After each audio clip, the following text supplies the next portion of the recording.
Amankan aksi pemuda Pancasila di gedung DPR dan demo buruh di Patung Kuda, 2.000 aparat gabungan diturunkan.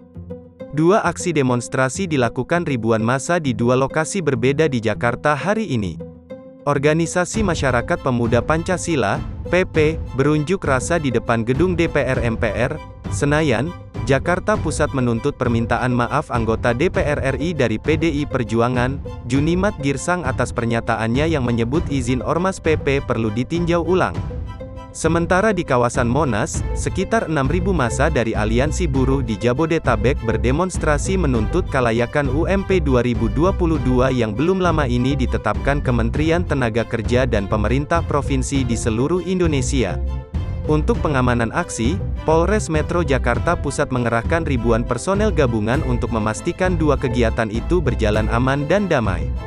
Ada sekitar 2.000 lebih pasukan TNI dan Polri yang disiagakan untuk mengamankan jalannya kedua aksi itu.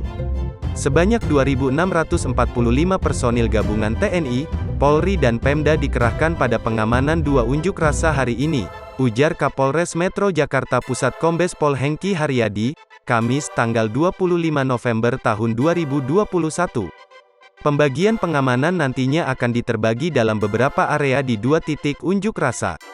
Pasukan gabungan itu akan bersiaga memantau jalannya aksi demonstrasi di kawasan Patung Kuda dan gedung DPR RI. Jangan lupa subscribe, share, komen, dan like ya!